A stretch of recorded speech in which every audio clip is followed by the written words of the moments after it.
nice, and I don't want this to sound like I'm saying anything negative towards this movie, but this movie just felt like a nice little 90+ minute fun horror movie that didn't ask too much of the audience, gave me everything I wanted from the title, gave me everything I wanted from the artwork that is shown on Shudder, and I genuinely enjoyed this little movie. What do you think of it, Pete? I could say the exact same thing. Wouldn't you say that this movie, if they like condensed it and made it really short, don't you think that it could be a segment in Scare Package 1 or 2? I wonder why, what would give you that idea? It's almost as if the people who worked on this movie had a part in Scare. Yeah, no, I definitely think so. It has that same. We did a review late last year where we talked about Scare Package 2, Rad Chad's Revenge. Right. And we said the same thing, super fun.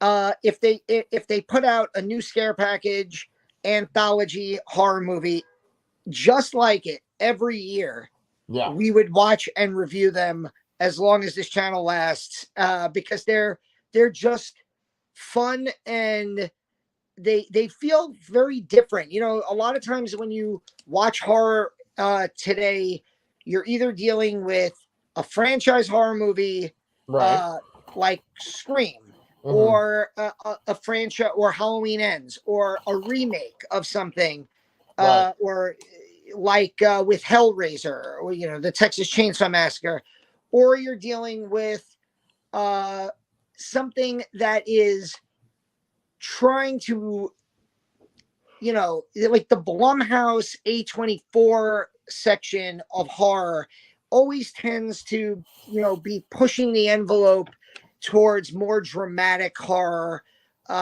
or, try almost an artsy type of horror film. And so, to get a, 95 to 100-minute horror comedy, right,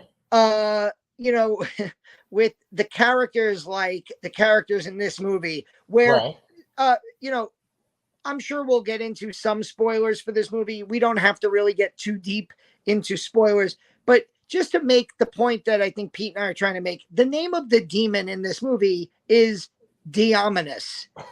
And one of the characters is even like, "You're a demon named Diomenes," and he's like, "Shut up, leave me alone." Right. And like, that is, that kind of, this is a movie that doesn't take itself too seriously. And it's a movie where I feel like if it did try to take itself too seriously, it would have failed. I feel like this movie is in a genre unto itself. We say horror comedy, but I feel like you could even have let's say subgenre, right? It's a subgenre unto itself. And there's so many different movies you could put under the horror comedy label. Like you could put like Evil Dead 2 under horror comedy, right? But then I think that you could also put like straight up spoofs like Dracula Dead and Loving It under horror comedy, right? Now, this movie is somewhere I'd say like kind of in between. It kind of seems like a spoof, but it's not. One thing that I read years ago was that the reason why they don't make just straight up comedies anymore is because they have like so much comedy in Marvel movies and things like that. That like certain movies like that are made by Marvel or other superhero movies have so much comedy that like people get that sort of fix from that now. And I feel like this movie really is just a comedy, but with horror trappings. Now, I haven't seen Emily Hagins' whole filmography, but it looks like her shorts and the things that she's made are in line with Scare Package too. So I think that this is kind of her bread and butter, this type of movie. When you're watching it, it feels like, okay, well, is this like a little too goofy to like take seriously? But it sort of like sticks the landing. It keeps that balance where it's like genuine and you care about the characters. It's never too ridiculous, but there are quite a few ridiculous moments. Yeah, there were definitely a couple parts. There were definitely a couple parts where I was like, oh, I mean, so the main character of this movie, Will, played by Jon Michael Simpson, right? Who, this guy has a face that I'm not going to say anything bad about his face. He just has a face that he looks so familiar. I feel like I have seen him in dozens of movies and TV shows, and then I looked him up, and I'm like, I don't recognize any of these things. Right. And he just has that kind of like everyman face. Yeah. And he's really good at playing that kind of pathetic, loser character that like the girlfriend breaks up with him. Like they almost make the joke run a little too long, but I really love the scene at the beginning where his girlfriend is like trying to have a serious conversation with him, but he's on like a service call for this toothpaste, this disgusting toothpaste company. Right. And like half the things he's saying to her are actually to the person on the phone about the toothpaste. Right. And then half the things that he's saying to the person on the phone are to her about their relationship. Right. And he can't even like hang up the phone with his crappy toothpaste job. And so like he does a really good job, Jon Michael Simpson, of being this kind of loser character who you're rooting for because you want him to like snap out of it. Right. But you're also kind of like, this guy's such a loser. Yeah. He's such a loser to the point where the demon in the movie won't possess him.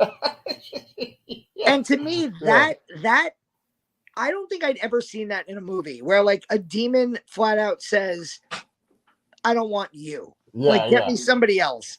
And the fact that he's like forced to live in this house that he was like tricked into buying, and he like just kind of makes do with the fact that there's a ghost boy who lives in the house and there's a spooky demon woman who lives there, and it's just like, all right, like I'm going to bed, Dionymus, leave me alone. I'm going to bed, ghost boy, leave me alone. And it's like there was that show, there was a British show where it was like a vampire, a werewolf, and a ghost.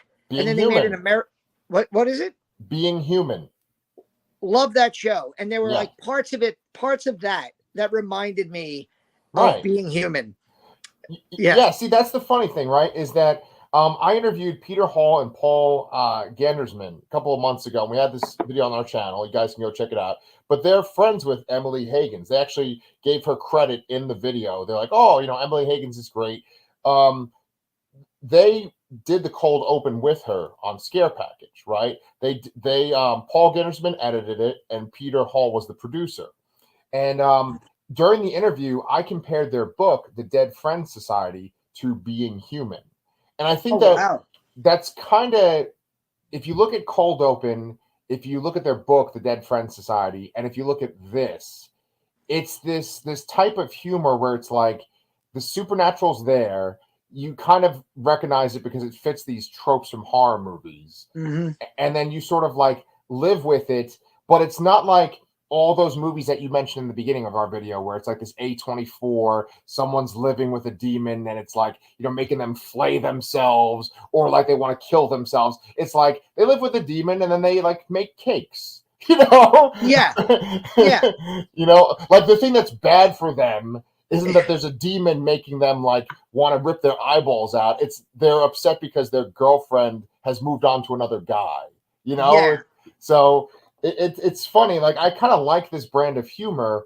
I also wanted to make bring up one point. You mentioned how Jon Michael Simpson, you sort of thought that he looked just like a guy you've seen many times before. I felt like Jeff McQuitty, who plays Patrick in the movie, his friend. I was like, okay, wait, that guy's in Scare Package, right?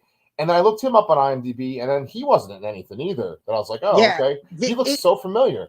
They got all of the main actors in this movie, I felt, did really good. Yeah. And I don't recognize them from anything. Right. And it just felt like you said it with like this brand of humor. Yeah. Like there's different forms of comedies in movies. There's slapstick, there's satire. And then there's kind of just like deadpan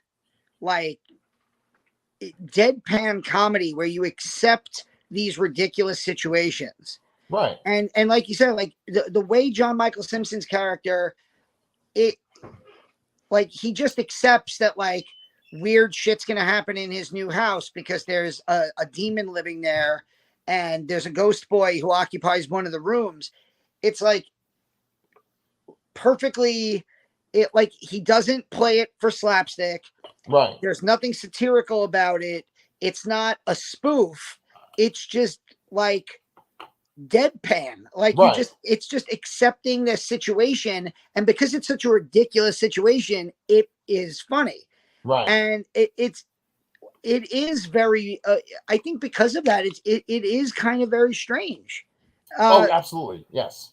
You know, it's funny because we keep talking about how Emily Hagins made cold open for Scare Package. This movie literally has a cold open too. It has this like kind of comedy scene right before the credits, right? And it's where you're introduced to different characters that you think, these are the main characters. Like it's going to follow this family, but essentially it's this family called the Sellers family, and their response to the demon is very deadpan, like you say too. They're just kind of like, oh shit, there's a demon in our daughter. Okay, can we like cut you a deal so that you can possess someone else? They're not like sitting there scared, crying, sobbing. They're trying to like, the mom and dad, right? The mom and dad of the Sellers family were maybe my two favorite characters, just because of their line deliveries. Like, we really do want our daughter back. Like, is there anything you can do for us on here?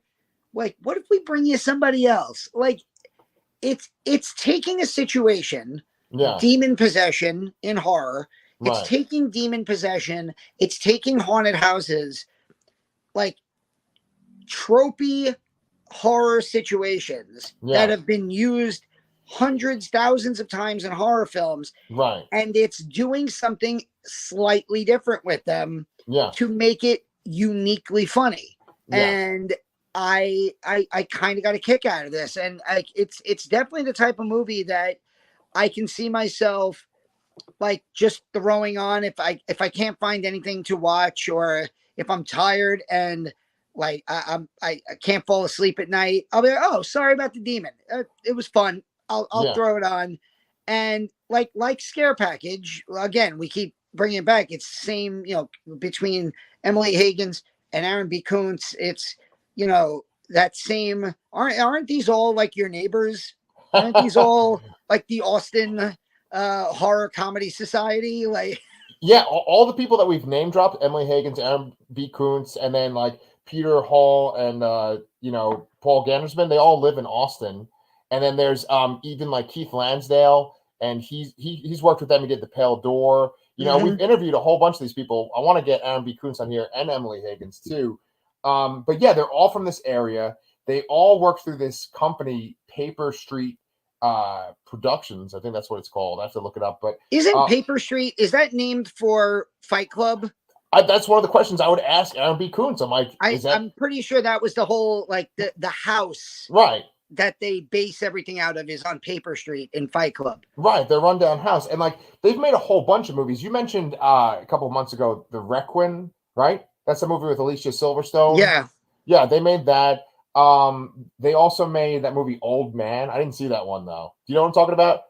That's with the dude from the guy from Avatar. Yeah. And he's also from The Blind Man from Don't Breathe. Yeah. I love that guy.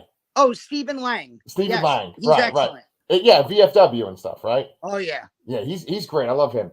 But they made that movie Old Man. I didn't see that either. But what I'm trying to get at is that like there is a film scene in Austin, obviously, and they have their little niche with horror. And I think that within that niche, they even have this sort of deadpan reaction that you're talking about. But I wanted to ask you this. Do you feel like that type of humor really kind of lends itself, though, to like shorts and like segments of an anthology versus a full-length feature? Because before you answer that question, I just want to give you one last tidbit. Because, we have South by Southwest, and these people are like heavily involved in South by Southwest, right? And before the movies go on that you go to see, like if you're going to go see Jojo Rabbit, or in this case, there's fucking like the Black Phone was South by Southwest. But then this year, there's crazy shit coming out for South by Southwest too. Evil Dead Rise is coming out for South by Southwest, right? Before they show those movies, they have these little shorts that they show that are like 3 minutes long. And it's a movie that's like this, but it's just broken down in 3 minutes. Like, do you feel like this type of humor is really maybe more suited for that versus feature length? I think it depends. I think a movie like this can, as a feature, I Yeah. think first of all, anytime you're dealing with comedy, you have to be cognizant of time. We talk a lot about movies in all genres that overstay their welcome or Right. understay their welcome, depending on the situation. Right. Like The Batman was a critically acclaimed movie that I genuinely liked, but I thought it was 30 minutes too long, Oh, and yeah. it really, by the end of it, I was just like, oh, come on. And that happens a lot. Terrifier 2 is 2.5 hours, which for a slasher movie is a long time. And I love Terrifier 2, but it's long. So when you're doing a comedy, I feel like you do have to be worried about going too far past the 90-minute mark. I felt this movie kept it to almost exactly where I would have ended it, so I was fine. Yeah. But I love shorts. I go to film festivals. I haven't gone to anything remotely cool like South by Southwest or Fantasia or anything like that. But I have gone to local film festivals here in New York City Horror Film Festival, Brooklyn Horror Fest. I went. There was the Fear NYC, which was about 5-6 years ago, and they always put shorts in like before the features in the programs, and I love so many of these shorts that I've seen are so awesome, even like comedy wise, but also dramatic wise. Sometimes you can really just get to the main emotional point of what you want to do in 7 minutes, so you don't need 2 hours. And like a lot of the times the filmmakers are, it's their proof of concept. Like if I can make you like this for 7 minutes or 3 minutes, then maybe we could stretch this out into a feature. Right.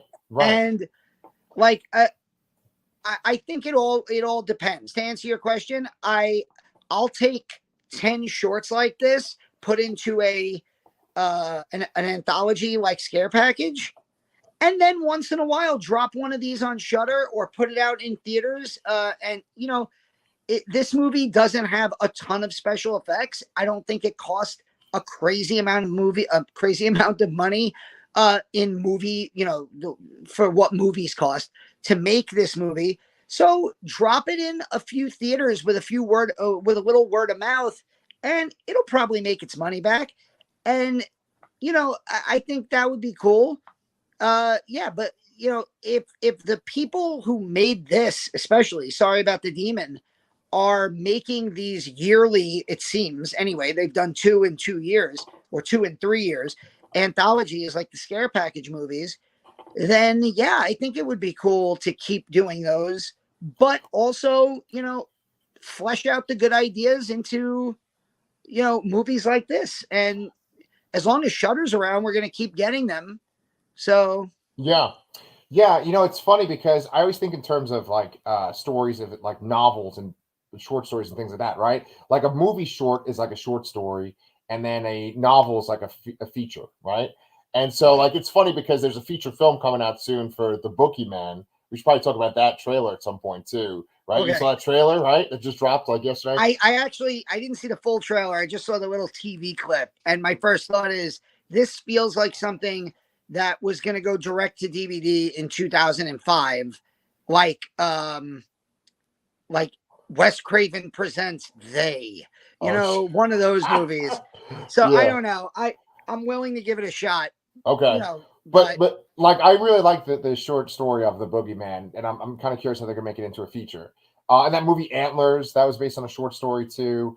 But like I think what designates a short story and a novel, and what designates a short film and a feature film, is the journey that the character has to go through, right? And I think that you can tell a character's journey within a short story or a short film, but I think that you could really flesh it out with a feature. And I think that Will, the character, is very endearing, and what he goes through is an interesting concept. like a person who basically has a lot of ambition and will do a lot of different things, but is kind of going nowhere. He gets to like a certain point and then he doesn't go further. And how would his girlfriend react to that? And then like what happens to him after his girlfriend dumps him? Then you finally have, well, he's making amends with that girlfriend, but then I'm she's sorry. possessed by a demon.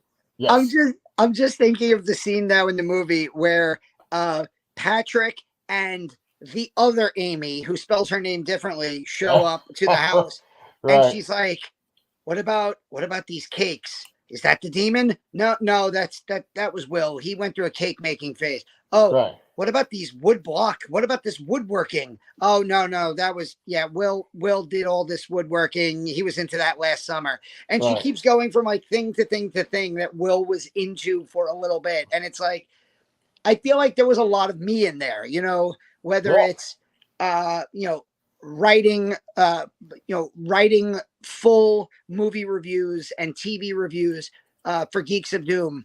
Yeah. Back when they were, when their website was going hard, doing YouTube videos with you for the Lasercast, whether it's actually sitting down and trying to do some real writing, which I try and fail at spectacularly, whether it's, and I do all of these like little things. And then I there was a lot of me I felt in Will. And I feel like there's a lot of everybody in Will. And, we always, even though he was intentionally pathetic, I did like him as a character. And I thought he was acted really well by Jon Michael Simpson. Oh, he was awesome. And that's exactly, I feel the exact same way. I could totally relate. The supporting cast is pretty great too. His girlfriend, Amy, is great. And she has to go through quite a bit, as the demon. She has to sort of do a lot of physical acting too. That's Paige Evans, right? Paige Evans. Yeah. Then the Amy that you mentioned, her name is Olivia Ducayen. And I thought she was really funny as this sort of like, like she was like a medium kind of type, like somebody you've seen like Paranormal Activity, but someone that gets all of her info from like YouTube videos and shit, right? Yeah. I also like even the simple detail in the script of he can't get over his girlfriend named Amy. So his best friend introduces him to a girl named Amy. Right. And she's like, oh, don't worry. I spell it with an I and 2 E's. Right. Like, see, it's totally different. Yeah. I mean, it's funny. I mean, one other thing, one running gag too, and I guess we're going into spoilers a little bit, but like he has all this horrible toothpaste, right, from this company, and his friend keeps talking about how this one time he got this cavity that like almost killed him, right? And then we eventually, I mean, here's a big spoiler. They use the fucking toothpaste to seal up the gateway to hell. I love shit like that. I love like how they like reference it the whole movie and then it has a payoff at the end. It's not just a joke. Chekhov's toothpaste. Chekhov's toothpaste. There you go. Very good. Yes. Yeah. So yeah, go ahead. No, this happens all the time. I watch a horror movie. We say we're going to talk about it on the channel. And I watched the movie and I'm like, yeah, it was fine. It was good. I enjoyed it. And then I talk to you about it for 20 to 30 minutes. And I end up thinking back and like, you know what? I really did enjoy that movie. I liked it. That happened for me with Revealer. That happened for me with Glorious, we talked about, where I enjoyed the movies while I watched them, but I kind of felt like, all right, if I wasn't talking about this with Pete, it'd probably be a little forgettable. But then I talk about it with you and I'm like, yeah, I really did kind of enjoy all the little weird things about these movies. And yeah, that's the whole purpose of the Lasercast, man, is getting people to appreciate these movies that deserve some appreciation. But you know what? And speaking of Revealer, I'm pretty sure that Paper Street made Revealer too. Either Revealer or Glorious. I was looking through their page, their website, and I think that they made it. Obviously it's different filmmakers and stuff, right? But like they're the production company. But then one little thing, here's a little segue, Danny, is you and me talking about something doesn't help though when it's the Mayfair Witches. That's what me and Danny would have been covering today. Yeah. So Pete and I have abandoned Rowan Mayfield. Mayfair. I don't even know her name. Yeah. Right. I'll tell you She's something. a doctor.